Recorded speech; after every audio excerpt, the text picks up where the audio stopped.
Hello everyone, welcome to another exciting episode of Dayspring Discussions. I'm your host Sean McGahee, and this is a show where we talk about movies, TV, sci-fi, fantasy, comic books. If you geek out about it, we're going to talk about it. You can listen to Dayspring Discussions on iTunes, YouTube, Podomatic, and Patreon, and be sure to go on, like, rate, review, subscribe, dislike, I don't care guys, just join in the discussion. But you can also contact us on the Facebook group, Twitter account, and dayspringdiscussions@gmail.com. Well, hello everyone. It is going to be a good one today. Today we're going to be talking about one thing and one thing alone, Star Wars. Yes, I know, we've talked a lot of Star Wars within the last couple months. I feel like, I'm getting sick of talking about Star Wars, but I know that can't be true because I love talking Star Wars. That's nonsense. Exactly. But I would rather not talk about Star Wars with anyone else than the Mistress of Mandalore or Miss Lisa Locke McGahee. Hello. Alright guys, so what we are doing here, if you don't know, of course we've already, did our Mandalorian and Rise of Skywalker review, but it's time to ask the question, what's next for Star Wars? Because we have gotten a big set of Star Wars, and Disney's initial plan for the franchise when they bought Lucasfilm back in 2012 was to get to this point, to the end of their trilogy.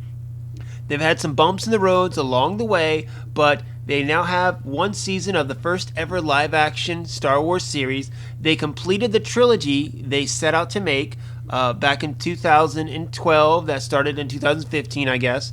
And now it's kind of, where does the franchise go from here, especially given the way the twists and turns have played out within these last couple of years. So what we're going to do, we're going to sit down and talk about what's coming up for Star Wars and what possibly might come up as well for Star Wars. We're going to start off with some movies, talk a little TV, some books, some comic books.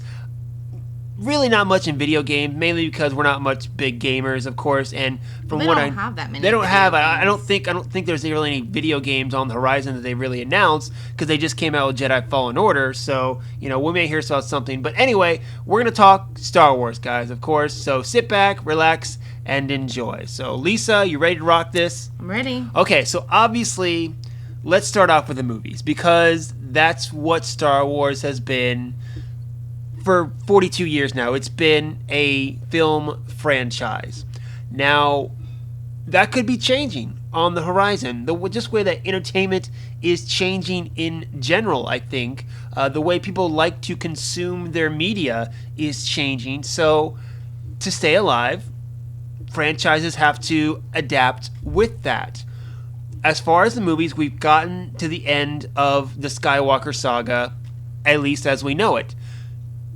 The next film isn't set for 3 years from now. And it's a little odd, given the fact that for the last couple of years, we've gotten a Star Wars movie every year. Mm-hmm. For, 5 films now? Yeah. 5 years, we've gotten a Star Wars movie every single year. And now we're taking a break. It's much like, back in the day, you got the original trilogy within 6 years. Then 16 years later, you got the prequels. And then it took another, 10 years or more, just about, to bring us the next set of sequel films. And here we are. We're going through a little bit of a lull. It's going to be a little odd, I think, because we got a little spoiled having a film every single year. It's something I think is okay. I think the film franchises need to take a break, given the reception of the last couple of films. And also, the big thing is the question mark, because the Game of Thrones creators, David Benioff and D.B. Weiss, were supposed to do the film in 2022, which was set to be possibly a Old Republic film. Yeah, we don't really know. No, we don't know. We don't know for sure, but we do know that as of right now, still, Disney has 3 Star Wars movie dates set in between Avatar. So it goes Star Wars movie, next year is Avatar. Star Wars movie, next year is Avatar. Star Wars movie, okay? They still have planted their flag on those. So that's still assuming Avatar ever actually comes out. Okay, but let's ask the obvious question, Lisa. Given the fact that that was supposed to be Benioff and Weiss's film, as far as just bringing it together, producing it, do you think we will still get a Star Wars film in 2022?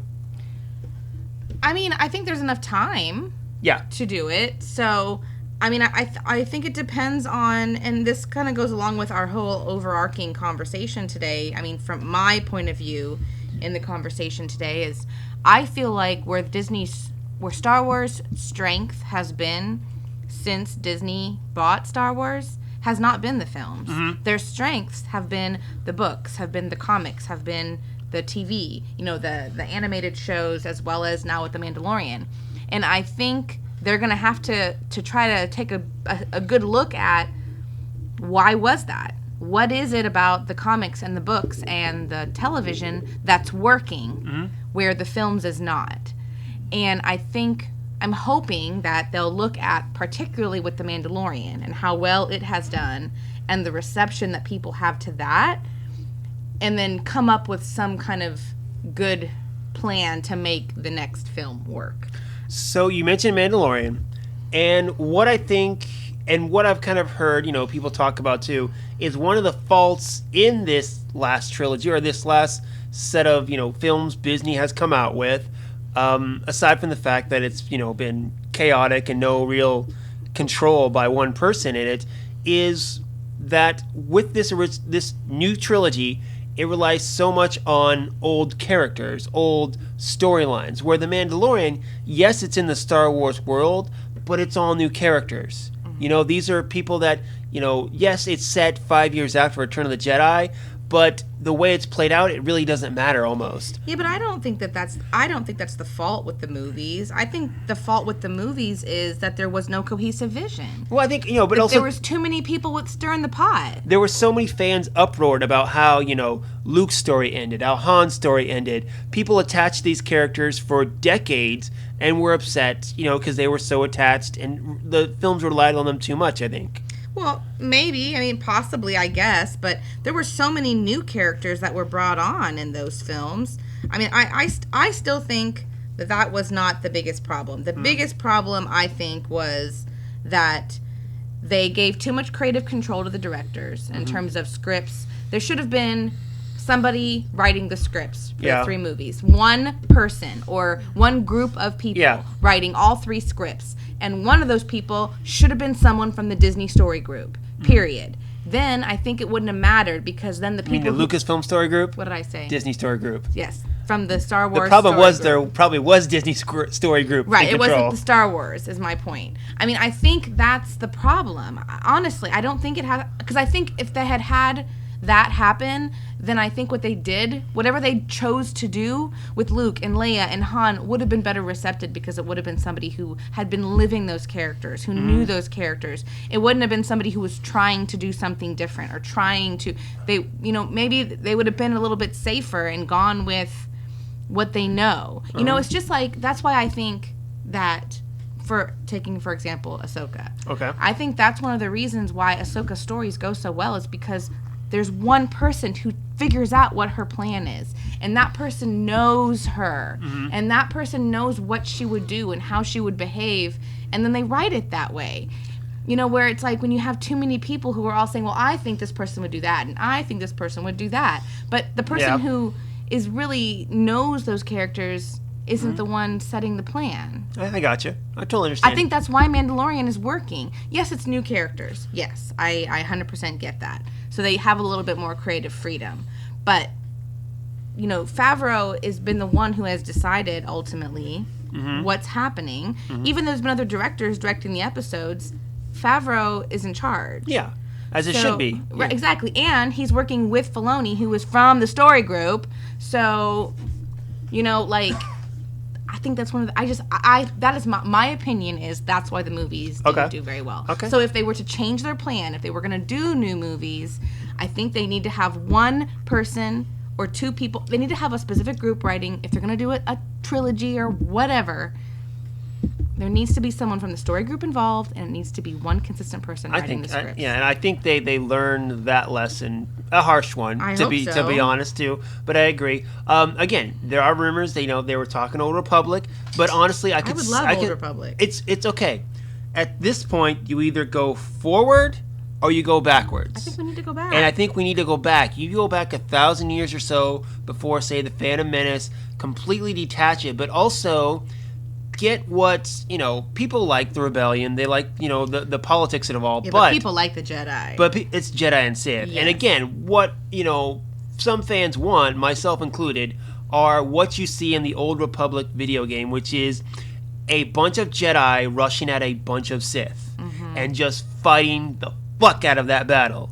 That's what, that's what we want to see. I mean, you could say fan service, but it's... But that's what movies are... I mean, that's what television and movies are. It's fan service.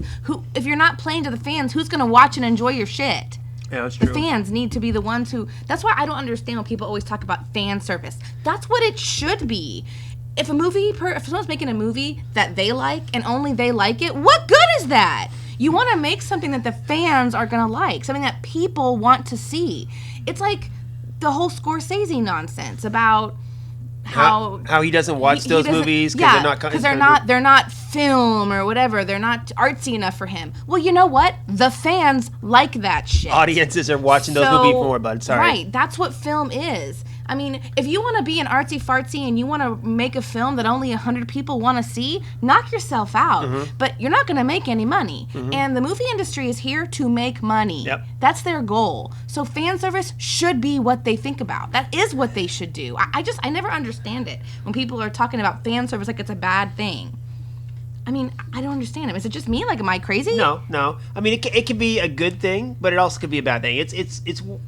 It's a double-edged sword, I think, in some eyes. So, okay, so again, movies pretty much put on hold. Do you think in Star Wars Celebration, come August, we're going to get any indication of what the film might be?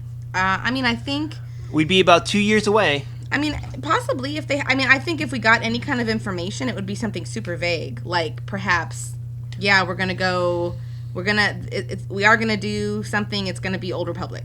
Yeah. Blah, blah, blah. I don't think there's going to be enough time to get anything more.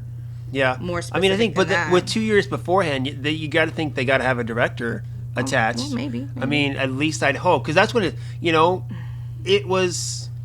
They've lost so many directors and had this big controversy about losing directors.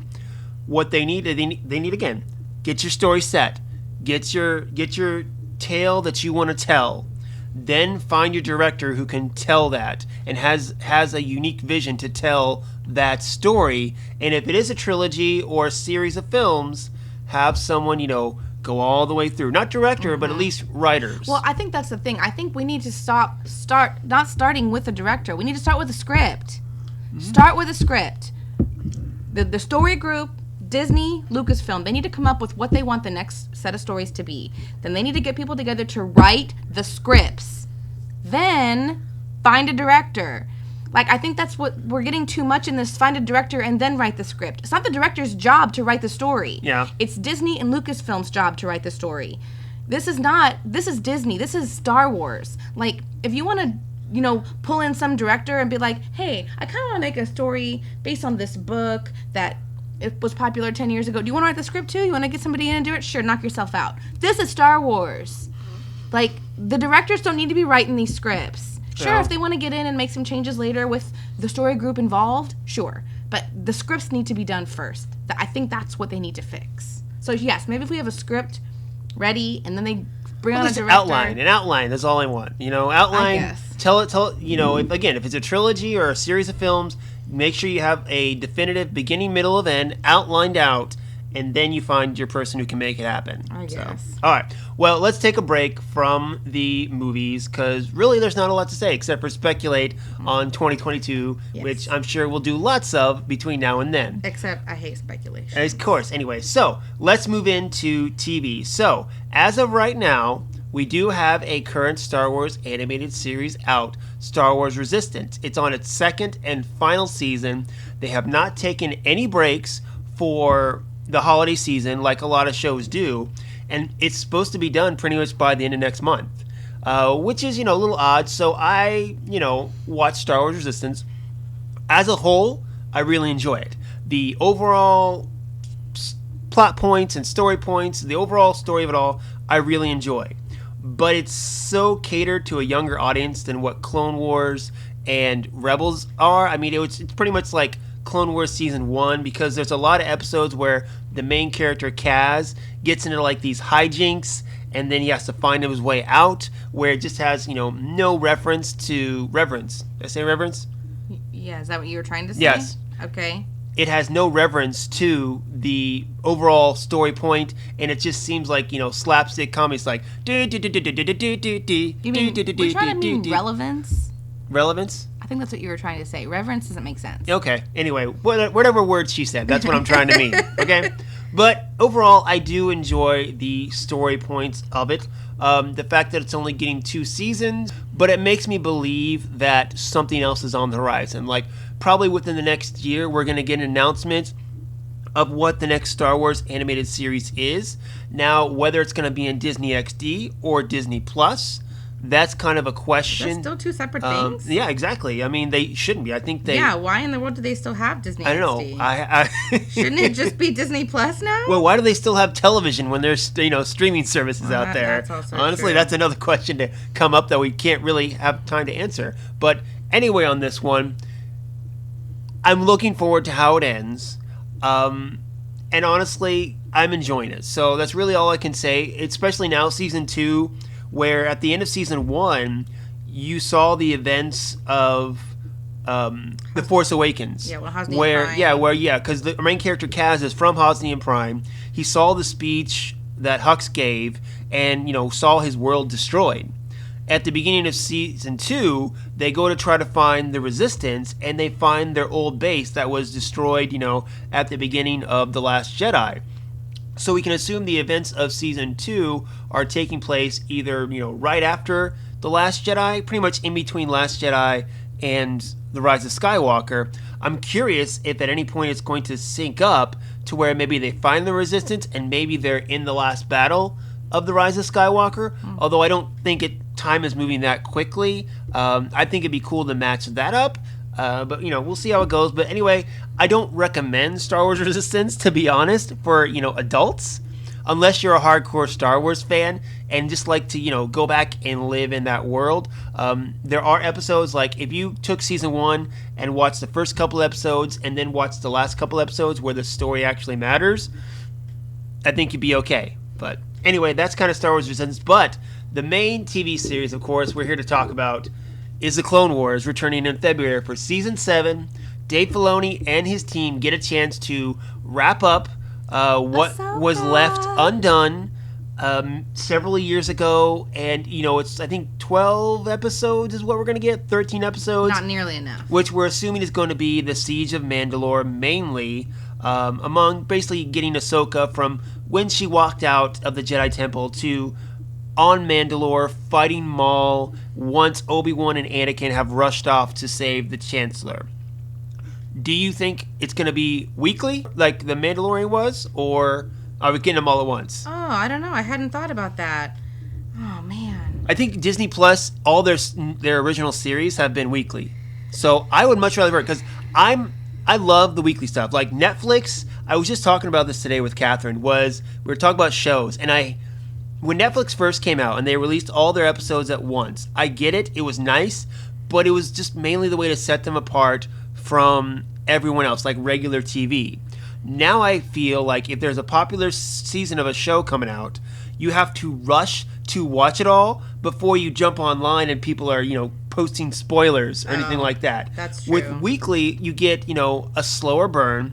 I mean, again, people talked about The Witcher for maybe 2 weeks. People have been talking about The Mandalorian for 2 months. Mm-hmm. Every week there's a new episode, and every week people are talking about the newest episode, the newest set of events that happened. Yeah. I normally am a binge watcher. That's how I am. But it's mostly because I just don't watch TV much. So when I do sit down and watch a show, I generally will sit down and watch the whole show.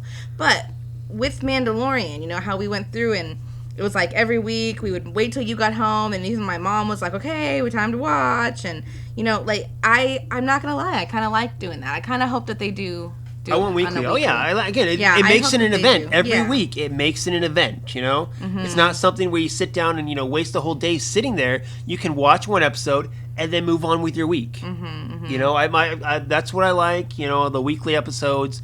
Yeah, I guess I do now. Now that you put it in that perspective. Yeah, especially for, again, these big sci-fi shows that have a big audience, that are people that are very vocal online, that will honestly spoil what they can. Honestly, Yeah, that's true. Yeah, I don't like that. So weekly, I think, is the best thing for it. I believe, given how the other shows on Disney Plus are, I think they'll do that too, because I think that they learned their lesson with Mandalorian too. Again, that thing was trending for how long? Oh yeah. So I think they learned a lesson on that. So I think we're gonna get that. And one thing along with this, let's talk real quick, since we're on the subject of Ahsoka. With, her voice was heard in The Rise of Skywalker. And Dave Filoni put a little post afterwards, a week or so later, with where she was next to Gandalf the White, saying, "They thought I was dead too." And so people are speculating Ahsoka was dead, but, Filoni's kind of teasing, no, she's not dead. He's always teasing that. At some point, Ahsoka has to die. Obi-Wan dies. Luke dies. Leia dies. Characters die. And given the fact that, it's 30 years post the original trilogy, which is, 40 years post Rebels or whatever, she's got to die at some point. It's like, I know, I get it. It's his baby, and, he wants her to live forever, and you can tell stories with her. I get it. But saying that she's still alive, all those years later, I'm fine with it. I think he's just messing with us. He's totally messing with us, but there are fans out there that are have a few screws too loose to mess with, in my opinion. Yeah, he just likes to mess with everybody about Ahsoka. But I just think it's not plausible, really. I mean, granted, we don't know how long Togrutas live. Maybe they are a species that lives longer. I don't know, but I think it's pretty safe to say she's probably dead. All right, so that's Clone Wars coming out next month, and we still haven't got another trailer for it. We don't know the exact date. All we know is it's next month. We've only gotten that one trailer from Celebration. Exactly, right? Yeah, and we don't have an exact date. It's coming out sometime. It could come out February 1st, for all we know. Oh my gosh. I mean, we don't. So we got to get. I feel like we have to get something soon. Mandalorian's done.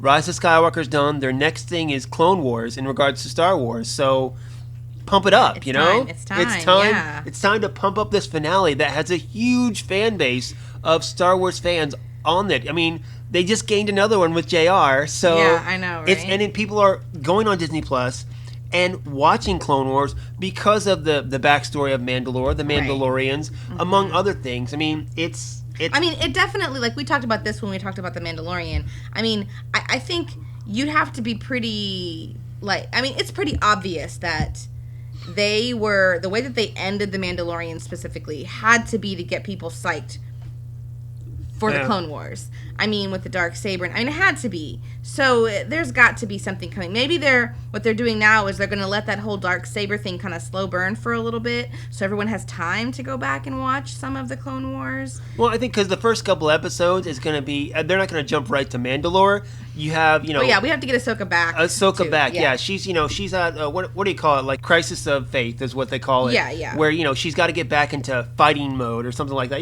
She's got to have a Rocky montage training scene where she gets back into shape, gets back in the fight. Okay, I don't think she ever gets out of shape, but Anakin has to find her and bring her back. Something along those lines. So, I think he's gonna find her on Mandalore from that teaser. Remember where they're walking through the ship and they see the hologram of her? It was in the very first teaser for the Clone Wars. But she's still on Coruscant. And there's a hologram. I don't know what it is, but they're walking up in the ship, and they see, I think it's her, and I think it's Bo-Katan next to her in the hologram, and she turns around from the hologram and says, "Hello, Master." So but like in the trailer, they show that she's. And when we went to that Clone Wars thing, they talked about how she was living in the underneath parts of Coruscant. But look, and that's a part of the trailer. She's running through the parts of Coruscant, and who turns her head under a cloak is Bo-Katan. Oh. So maybe Bo-Katan recruits her, and then to come, and then when Anakin and Obi-Wan get there, she's already there. Oh, maybe. I guess that we'll could see. be. All right, so that's Clone Wars, and of course, at the end of next year, we get Mandalorian season 2.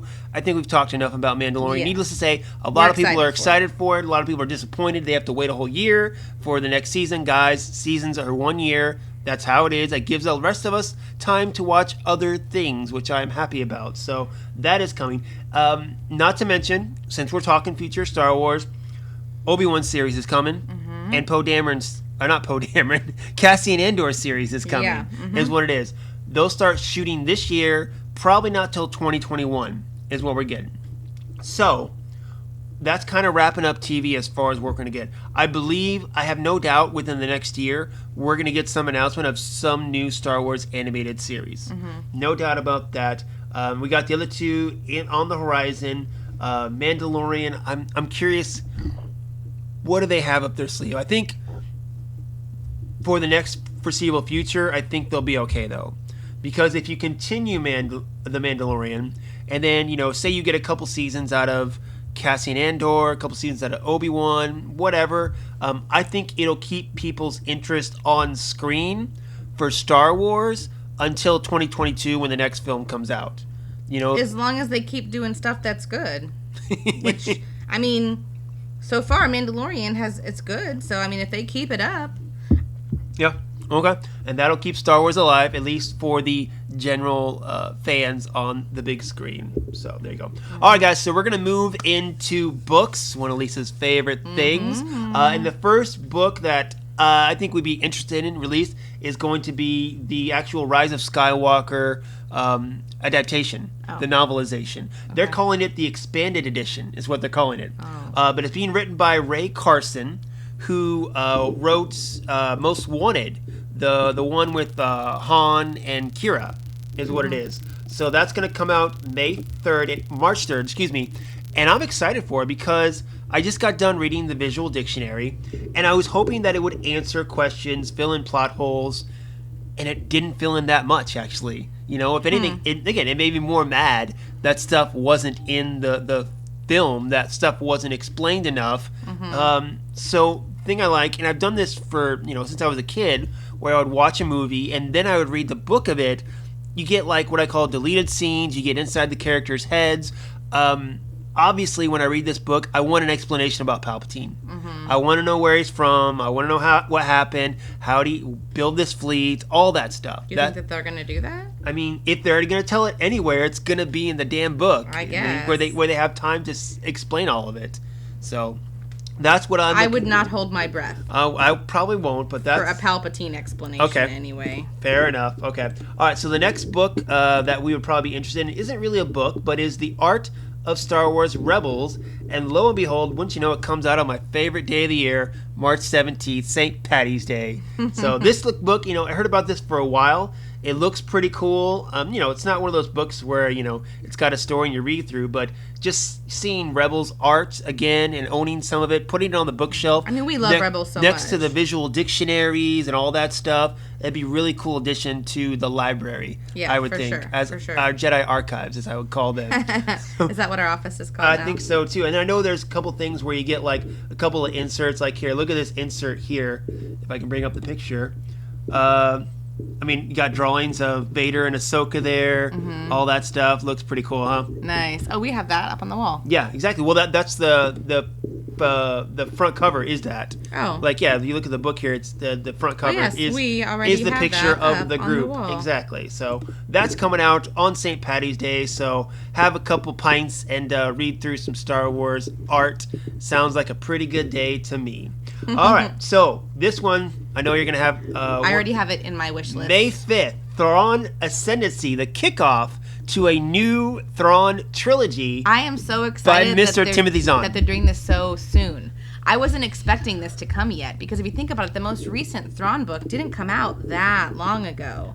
It was, this past year, right? Yeah. So I was really expecting them to take a little bit more time before the next Thrawn trilogy, but it must be, I would imagine maybe the Thrawn books sell better than some of the others, perhaps. Yeah. But I'm glad. I love the Thrawn trilogy. Well, I love, so it's Thrawn Ascendancy, but the title of it is Chaos Rising. So you got to think that they're all going to be Ascendancy. The Ascendancy trilogy, I guess you would call it. Right, because that's what this is all about now. This is not going to be about, as not going to be as much, in my understanding is, the last ones were about Thrawn and the Empire. Yes. These ones are about how Thrawn is still working for the Chiss Ascendancy. Yeah, so it's prequel, right? I'm not sure. I mean, I think because it says, become now journey to the unknown regions and learn about Thrawn's origins and his home. Yeah, it says it's going to be set before that he went to the Empire. Yeah. So this is Thrawn pre where he was found in the trilogy we know and of. what if at the very end of like this trilogy is where the Empire finds him? That'd be cool. That'd be cool. So I really liked in the most recent book, because the last one in the last trilogy was when you really got to see more of the Chiss, because there was that other Chiss warship, so you actually got to see how the Chiss use Force and how they work, and how I'm excited for it. I'm super excited for it. Yeah, and of course, if you're a Rebels fan, or you've been a long time Star Wars fan, you know the character of Thrawn, what he's like, and if you enjoy this, the recent Thrawn in Rebels or the book trilogy, of course, I'm sure you're definitely excited. Now, Lisa, I do have a question though to ask you, because on the same day there's another book that comes out, Queen's Peril. Aw, damn it, same day? Same day, May 5th. Queen's Peril, the Padme Amidala, another kind of prequel book. Now, this one takes place before the events of The Phantom Menace, just after Padme Amidala has been elected monarch of Naboo. Which one are you reading first? I'm going to read Thrawn first. Oh, I'm telling E.K. Johnston, when you see her at Celebration. I really like the ones, the other Padme book, but E.K. Johnston also wrote the Ahsoka book, and that was not my favorite. Yeah. Even though I love Ahsoka, I think Timothy Zahn. Mm-hmm. I'm more excited for the Thrawn. I'm telling E.K. Johnston a Celebration, and you're gonna be in trouble. You go ahead and tell her. Okay, fair enough. All right, but yes, this one is another one. Even I'm excited to read. I am super excited for this honestly, one as well. So let's do this, because honestly, I'm more interested in this than I am Thrawn. I'm still gonna, I still want to, read Thrawn, but I'll read this while you do Thrawn, and then we'll switch. Okay? It gets real annoying though on my Audible, because then every time it asks me which one I'm reading, because it gets confused when we're both reading on my Audible. Well, tell your Audible to be smarter, okay? Never mind. All right, so yes, Queen's Peril, that one's coming out. That'll be very interesting. I can't believe they're doing it on the same day. I know, right? I can't believe they're doing it, unless, it's a game of chicken like movies and one of them, switches. But as of right now, they're set both to come out on May 5th, which is weird. Why don't they come out May 4th? Hello, May 4th. Oh, that's true. Right? Why not? But anyway, all right, so those are coming out. The next one comes out in June 23rd, and it's the next one in the Alphabet Squadron, Shadow Fall. Now, I haven't read them. You've read the first one. Are you going to pick this one up? Yeah, of course I will. I didn't love Alphabet Squadron, but I didn't hate it. It was definitely not in my top 10. But, I for sure will continue reading them. Okay. Yeah. So, going to be doing, it's a Star Wars book, so I'd assume you would, be at least somewhat interested. You get a lot of stuff out of the books, even if you don't like them. It's like I've said before when we've talked about the Aftermath trilogy. I didn't love the Aftermath trilogy. I didn't hate it, but I'm real glad I read it, because there's a lot of good information in there. Yeah, especially, yeah. Yeah, so, I think it's one of those things where I will read every Star Wars book that comes out. Or at least give it a chance. Yeah, the only one I did not finish ever was that first Battlefront one. I did not like that one at all. I could not get through it. Fair enough. I think there's a couple you missed, though, too, somewhere along the way. Well, some of the real kiddie ones. Yeah, the kiddie ones, but I feel like there's one or two you might have missed. I'm not sure. I don't think that there did you finish that Luke Skywalker one, Heir to the Jedi or something like that? It was one of the very first ones they came out with. I thought that wasn't part of the canon, the new canon. Isn't that one of the old? I'll look it up. I think it was, but I think it was one of the very first ones, but either way. Okay. All right, so next up, book-wise, probably the last one I have on my list, August 25th. The Clone Wars Anthology is an upcoming canon short story collection. Each story adapts episodes or story arcs from Star Wars The Clone Wars TV series from the point of view of one main character. Ooh. So it's going to be, you're looking in the episodes that you've already seen, but you're inside the characters' heads. And it's a different character perspective, than you expect. think of all the clone troopers you could, explore. Oh, I was just thinking some of the episodes from the mind of Cad Bane would be sweet. Oh, or Ventress. That would be Any good. of them from Ventress. That would be good, too. But I didn't even hear about this thing till I was looking up, preparing for this show, and I saw this book, and I'm like, like, man, that's pretty cool. I'm real excited for that. That'd be really super. It's almost like, what do you say, a certain point of view. Yeah, but Clone Wars. But Clone Wars, exactly. Oh, even better. It's like the Clone Wars. Several writers are. The only writer I recognize is Jason Fry. I'm not familiar with the other ones, but some of the other writers are preparing for something else, which we'll talk about in a few minutes. But those are the Star Wars books. I know, Lisa, you are, the big book girl. I read them, but you do all of them. Looking at this slate just for the next year, how do you feel of your excitement for Star Wars books? Yeah, I'm excited. I think this is a good slate coming up. I expected more, because like when they did Journey to the Force Awakens and Journey to the Last Jedi, I felt like there was a lot more than there was in the Journey to the Rise of Skywalker. Yeah, I felt like the books. I expected more books to come out before Rise of Skywalker than did. So I'm excited now. I think this is a good slate. I'm excited about all of these books. The Alphabet Squadron one is the one I'm least excited about, but I'm super excited for all the rest of them. So, to be fair, I picked the ones that I think you or I would be excited about. Oh. I didn't choose, any of the kiddie books. There's a couple of, other ones that I'm just like, I cherry-picked, so that's probably why you're excited about them. Oh, well, maybe. But that's still a lot of books, though, But given the fact that, you get 1, 2, 3 stories, and then you get, technically 4 if you count the Rise of Skywalker adaptation, and then the anthology one, and then you get a nice art book, so that's... Well, if you consider that most adults don't even read one book a year, this is... come on, this is a pretty good slate. To be fair, I don't read one book a year, I listen to them. Would you stop it? It's the same fucking thing. Okay, anyway, yes, so that's the books, of course, coming out within the next year. So now we're going to jump over to my part of town and going to talk about some comic books. So... we got 2 current series going on right now as far as the Star Wars comic book series. And the main one that just relaunched was Star Wars by Charles Soule. And I read issue 1 yesterday. Actually, I got up, I could have slept in a little bit, but I decided to get up early to see if it was published already on the website I go to read my comics. And it wasn't there. So I was a little disappointed. I had to wait till I come home. And of course, it's the very first thing I read. Now, this one, of course... The normal Star Wars series that's been going on since 2015 has set between A New Hope and The Empire Strikes Back. Now we're doing a new era. Now we're going between Empire and Return of the Jedi, which is an area that has not been very explored in the new canon. Granted, it's a shorter time period than what it is between A New Hope and Empire Strikes Back, but I think there's some really good stories to tell, and this first issue was exactly why I'm excited about it, because it dives into the characters when they are at their lowest point. This first issue is right after Lando, Chewie, and Leia have rescued Luke, and he's dealing with the revelation of the information of what Vader has told him. Lando's like, who is this guy? We could have caught up to Boba Fett and saved Han, but instead you decided to turn around and save this kid. How important is he? Not knowing Luke that well right now. And then they get a distress call from some rebels that were caught in an Imperial trap, one of them being Poe Dameron's dad. So the Falcon comes in and tries to help save him. Luke tries to, shoot the guns, the Falcon using one hand as well, and does a pretty damn good job, actually, because he gets angry and just basically destroys them with the Force with that. Later they go on, and, Leia, she's always been an interesting character because of her duty. Because of, she's always been about the cause. And in this comic, emphasizes that, where she wants to go after Han. She loves Han, but her duty is to the rebellion. And she says it. She's like, I want to go save Han, but I need to get the rebellion back on track. We're scattered after the Battle of Hoth. We need to get this going, get this together first before I go after my own personal mission.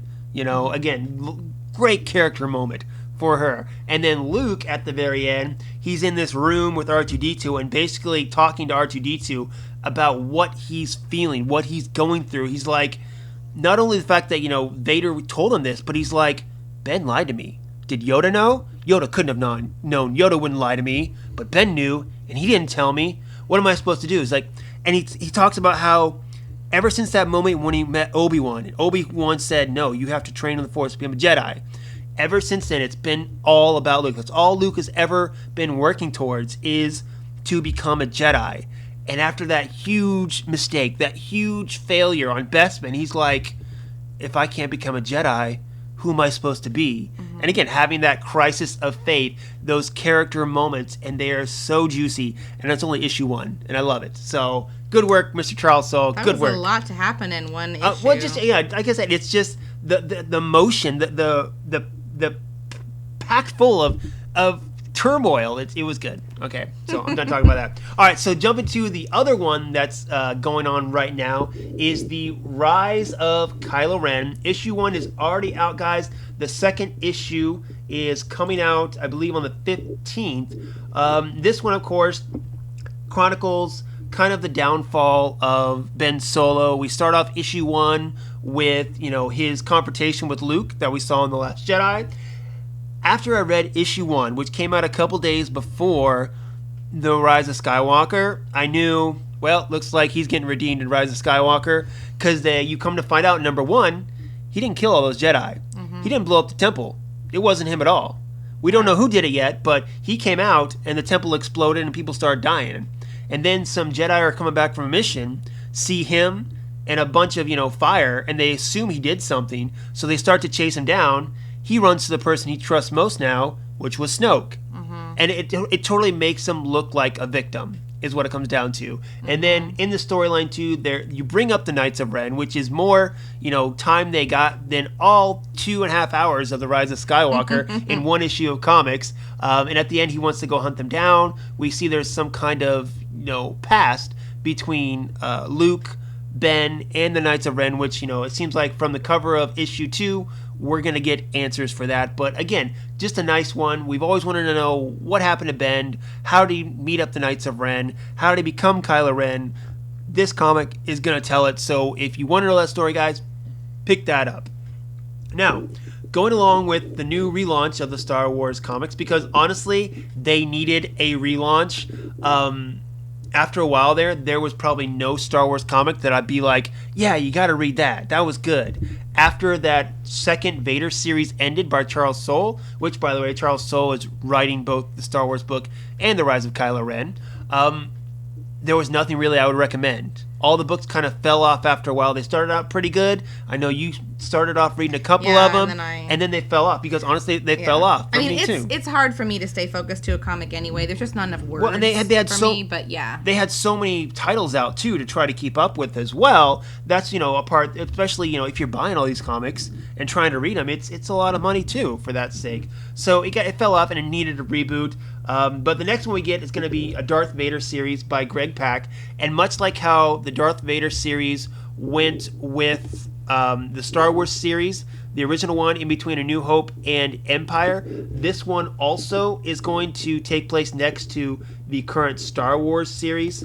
What it says, let's see here. In the shattering climax of The Empire Strikes Back, Darth Vader infamously reveals his true relationship to Luke Skywalker and invites his son to rule the galaxy by his side. But Luke refuses, plunging into the abyss beneath Cloud City rather than turn to the dark side. We all remember Luke's utter horror in his life-altering moment. But what about Vader? In an epic new chapter in the Vader Saga, the Dark Lord grapples with Luke's unthinkable refusal and embarks on a bloody mission of rage-filled revenge against everything and everyone who had a hand in hiding and corrupting his only son. But even as he uncovers the secrets of Luke's origin, Vader must face shocking new challenges from his own dark past. Dude, I want that to be a book. Not a comic, a book. They're called comic books. Yeah, but the comic books don't have enough words for me. I need the words. I have a hard time with pictures. I am not a visual learner. I need the words. That sounds like an amazing novel. Or amazing comic book. Either way, it sounds amazing. Exactly. Yeah. Which they kind of dealt with this in the original Darth Vader comic, where he did find out who Luke was. He had his little tantrum, cracked his glass, which, by the way, there was a point when, Luke was talking to R2 at the end of the first issue. He got mad and cracked the glass, which is, I think, kind of an homage to that moment in the original Darth Vader and Star Wars comic when Vader got mad and cracked the glass, at least in my eyes, I think it is. But yes, this sounds great. All aboard on this. It comes out next month as part of the new wave of Star Wars comics, so awesome. Now we get to a couple that maybe I'm not so excited about. There's two other ones that are coming out with. One of them is going to be a bounty hunters issue, mainly focusing around the character of Valance, who is a kind of cyborg type character, a character who's actually in the original Star Wars Marvel run back in the 80s. They brought him back, much like how they recycled Thrawn. They recycled this character too. He's pretty badass, kind of a good bounty hunter. And it goes into a bit about him. Boba Fett's going to be in there, all the other bounty hunters. So if you like the underworld, I think it's going to be right up your cup of tea. Unfortunately, that's not my cup of tea. I drink other kind of tea, not this tea. So I'll check it out, but I'm not excited about it. And then the other one they're coming out with, as far as starting off the new Star Wars comics, is going to be a new Dr. Aphra series, which, Aphra is one of those characters where she started out in the Vader comic book, and she's an interesting character. She's very much like almost like a more rambunctious Indiana Jones, because she hunts down, treasures and archaeology. That's because what her father did was an archaeologist, so that's how she knows how to do that. And she takes it and she sells it, is what it is. She doesn't have much of a moral compass, at least starting out. But as the first end of her series gets towards the end, she actually leads Vader away from the rebels as they find Hoth Base. So she starts to go to the good side, I guess you would call it. So again, this one I think taking place between the events of Empire and Return of the Jedi. She's an interesting character. This is going to be written by Alyssa Wong.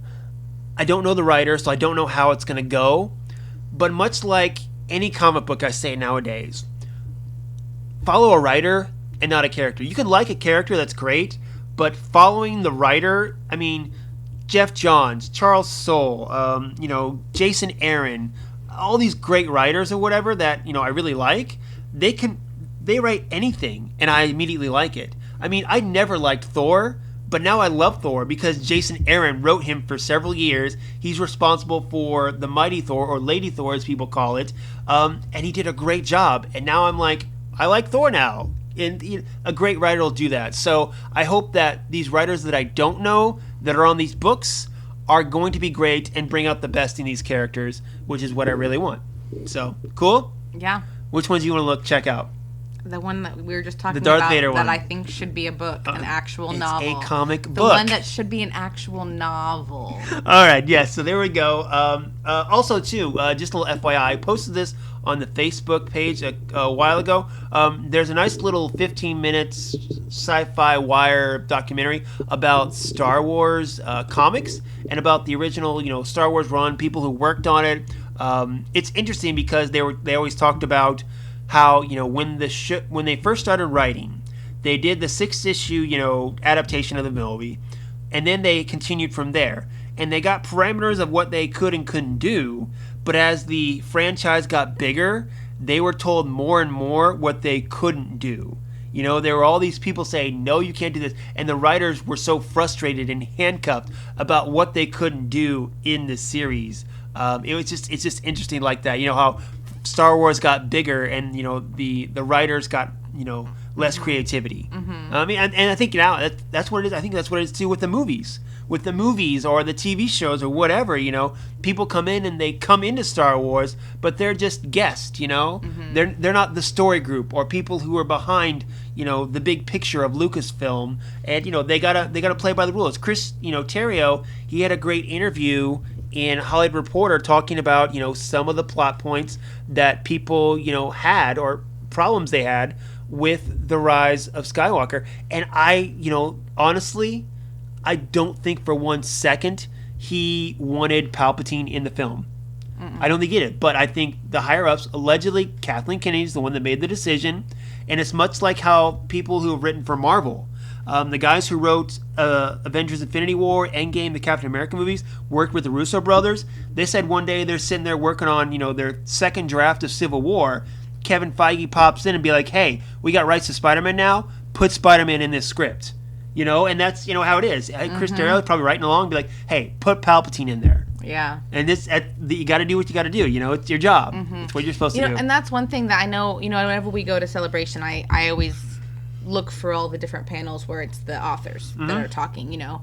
And one of the things that, and I've been to, you know, I've seen several of them where like Claudia Gray has talked, and you know, just all the different, I like the panels where it's like lots of different authors there and they all kind of share their opinion, and they all have talked about how with the books they get a little bit more freedom, I think, than the film, than they do in the films, you know, because they all have said that like the story group will be like, okay, so this is what you have to accomplish, these are the this and this have to happen, otherwise knock yourself out. Yeah. But they all have also said that there's times where they've written a thing and they've like turned it in to be, and then they're like, you have to take that out. It's you know, it contradicts something else. Yeah, we can't tell you why, but you need to take that out. Yeah. And they're like, okay, and then they have to go back. But they have said that they get a lot of creative freedom. And I think that might be one of the reasons too why the books are so good is the author is given a little bit more freedom to do.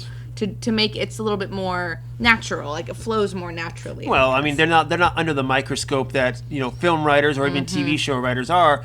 Obviously, because more people are going to watch the TV shows than read the book, which sometimes shouldn't be the case. Which is stupid. Okay, but that's neither here nor there. That's personal opinions, and we'll just leave that out for now. Okay, so the last thing I want to talk about that is set to come out this year is something we've heard about a while ago. We heard about this at Celebration called Project Luminous. Yeah, now, they like mentioned it, but they never said it was. They were all being like super secretive about it. Yeah, exactly. So what it is, it's a multimedia collaboration where it's not just like, you know, people working on, you know, a book. It's not a book series or a book. It's actually going across the comic books as well, is what it is. I mean, you have several writers on this, and like I said, I was talking about the Clone Wars anthology. I don't recognize any of the authors because they're here. Claudia Gray and Charles Soule. Obviously, I think Charles Soule is, as I've kind of expressed, the hottest comic book Star Wars writer now. The only one there I don't recognize is Justina Ireland. Yeah. Daniel Jose Older, he wrote the one that I like about,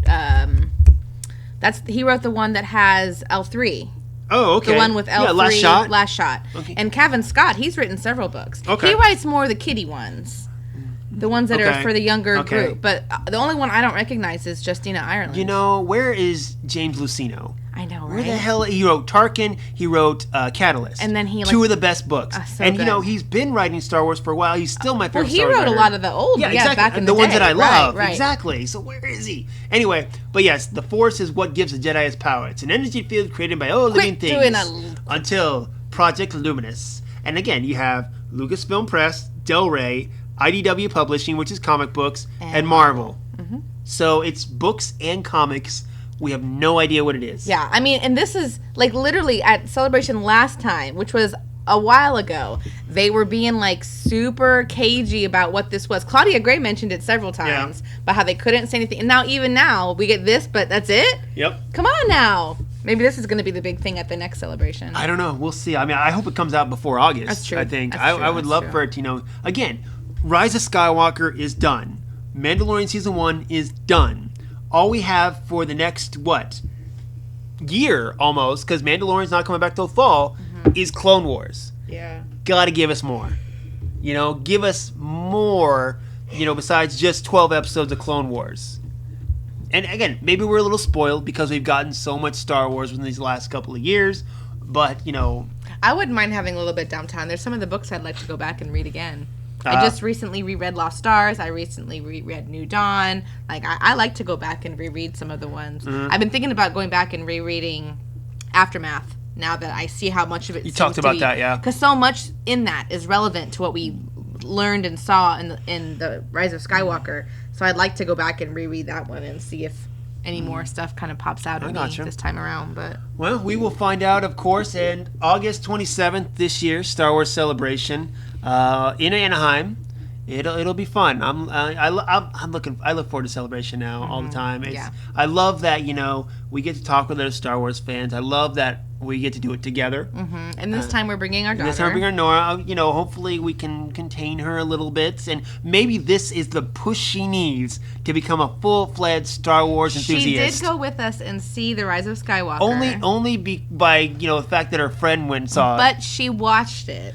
And she wasn't scared. And she sat there and asked me questions the whole time. Which is what she does. Yes, exactly. But I would like to get her to at least watch the Clone Wars before Yeah. then. We'll see if I can make that I mean, happen. I think she watches the film. I think she likes The Last Jedi. Like The Last Jedi, I think is that one and A New Hope. I've seen her sit and watch like the most quiet is what it is. So we'll see how it goes. With that kind of and she gets to go to Disneyland while we're there. yes, so. exactly, yes, And we get to go to Galaxy's Edge. Okay, that's it, guys. So that is kind of what's coming up within the next year of Star Wars.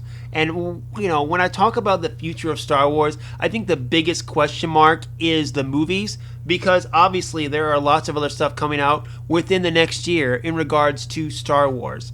Movies are the question mark. Obviously, they're the big money maker for Disney Lucasfilm, so it's the thing that people pay the most attention to.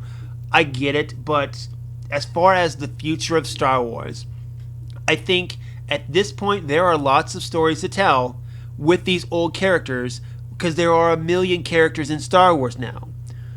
But you got to keep creating new characters. You know, the new movies have to be about new characters. I think, you know, TV shows, all that stuff, have a foot in the past a little bit, but you need to push it forward, is what it is. And I think the only way you're going to do that, as Kylo Ren says, let the past die.